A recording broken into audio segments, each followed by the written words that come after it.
Live from Fargo and serving you on TV, online, and on the go, this is Valley News Live at 6. Your chance to vote in North Dakota ends in 1 hour. For Minnesotans, the polls close at 8. We're gearing up for a big night of results from election 2020, and Valley News Live has a team of reporters ready to go. They include Bailey Hurley, who's at the Fargo Dome, Courtney Lockie, who's in Spicer, Minnesota, and Callie Hubbard here in the studio. Let's begin with Bailey, who has the latest on turnout. Bailey? Yeah, Mike, it seems like it is really busy here, but I got to tell you, it is slowing down quite a bit. We have a little bit of a line going out the door right now, but again, you're pretty in and out really quick. Voters are in and out.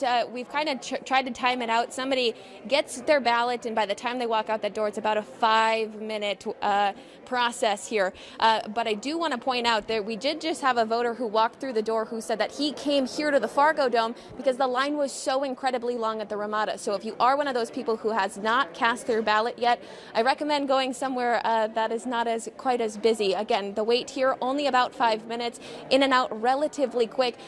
Voting officials say just within the last hour there's been over 400 votes cast, over 2,200 votes cast just here at the Fargo Dome today. We'll continue to keep you updated, of course. For now, reporting live at the Fargo Dome, Bailey Hurley, Valley News Live.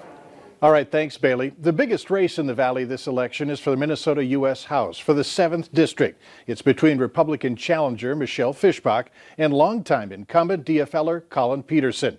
Fischbach is expected sometime tonight at a watch party in Spicer, Minnesota. And that's where Valley News Team's Courtney Lockie is right now. Courtney? That's right, Mike. We're out here at the Country Club in Spicer getting ready for Fischbach's watch party. Now, she is attempting to do what no Republican has been able to do in the last 3 decades. That's defeat Collin Peterson and flip the seat on the House for Minnesota's most rural and largest district. Now, keep in mind, this is an area that overwhelmingly voted to put the president in office 4 years ago. Now, Collin Peterson is considered one of the most conservative Democrats in all of Congress. In fact, he was just one of 2 of those Democrats to vote against the impeachment for the president. Now, we're not going to be able to hear from him tonight. He's in Detroit Lakes watching the results with his loved ones.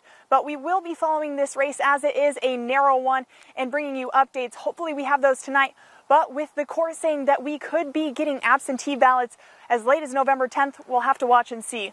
Live in Spicer, Minnesota, Courtney Lockie, Valley News Live. All right, thanks, Courtney. Events like the one in Spicer tonight are limited this election, so look for a lot of tonight's coverage to include Skype and FaceTime connections. Weather can be a factor during elections. However, there's nothing to prevent people from voting today. Let's get the latest from Hutch, who is here with your Tuesday evening weather planner. Hutch? Mike, the fact is we're cooling fairly rapidly, but temperatures are still wonderful outdoors. In the 4 o'clock hour, we're still near 70 degrees. Last hour, 60. Now, it's 47, Grand Forks 53 here in the FM area. The wind has tapered off significantly and the satellite and radar very quiet. So expect temperatures tonight to be on the cool side as we slip into the 40s. The wind will decrease. We stay clear. It's going to be a quiet evening. Tomorrow we have a little weather wiggle that'll work its way through on your Wednesday. I'll have hour-by-hour details on that. We'll look ahead for the rest of the work week and the weekend ahead in a minute. Sure has been a nice day for this election. Gorgeous. All right, thanks, Hutch. In Minnesota, there's plenty of spotlight shining on a closely divided U.S. Senate seat. Senator Tina Smith seeks a full 6-year term, a seat she assumed in 2018. Jason Lewis is a former state congressman who lost his bid in 2018. Lewis today shared what it would mean for Greater Minnesota if he were to be elected. Get this economy back open again. We're not going to defeat the coronavirus with a second Great Depression. We're going to get kids back in school. We're going to make certain that our elderly and those with underlying conditions aren't being infected by bad policy when you take COVID positive patients out of hospitals and put them back in nursing homes. We're going to do the things that the president's been trying to do, but that others have been stopping or trying to fight him in doing that. Lewis also said he's hoping for better representation for places like the Red River Valley. North Dakota Democrats say voter turnout is high this year nationally and on the state level. Valley News Team's Callie Hubbard has been catching up with party leaders, including Dr. Shelley Lenz, who's going against Doug Burgum for governor. She joins us live now with her comments. Callie? Mike, over the past 24 hours, I've gotten to sit down with several in the Democratic Party, including Zach Rackenrug, Kylie Overson, and Dr. Shelley Lentz. This is her first time running for governor against Republican Doug Burgum. Dr. Lentz told me that she's less stressed during these COVID times than other people because she knew what she was doing to get our state back on track. I feel like we put everything out on the table. I could not be prouder of the campaign we ran and the friends we made and how to problem solve and how inspired I got from talking with North Dakotans for the last 7 or 8 months. We'll have more from Dr. Lentz tonight on Valley News Live at 10 and her results as well. Mike? All right, thanks, Kelly.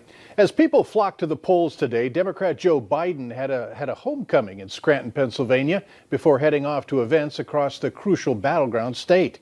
President Trump, meanwhile, traveled to Virginia to thank campaign workers, both bracing for a long night, and the possibility that the winner may not be known for days. Reporter Alice Barr has the very latest. We know that. At the end of a long and bumpy road, the finish line is in sight, and the power to decide is in the hands of voters. It's a relief.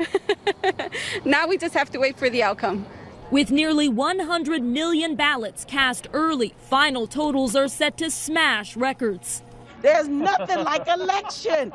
Democrat Joe Biden starting his day with reflection, going to church and visiting his son Beau's gravesite. President Trump thanking campaign staff at his headquarters in Virginia, saying he hasn't yet thought about an acceptance or a concession speech. Winning is easy.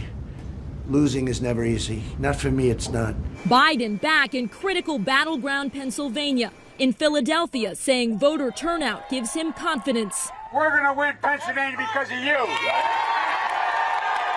That after visiting his childhood home in Scranton, writing on the wall, "From this house to the White House, with the grace of God."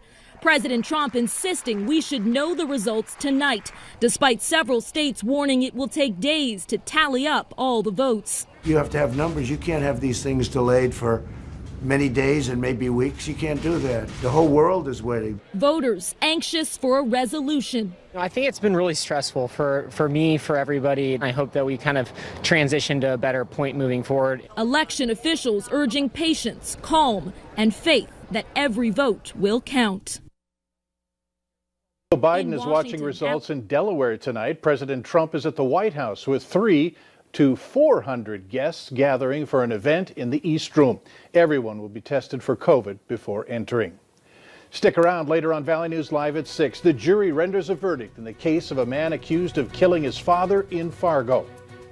Temperatures really warmed up nicely, record-setting as a matter of fact in Fargo and Grand Forks, breaking records set back in 1903. We'll have details on some mild weather and how long it lasts coming up next.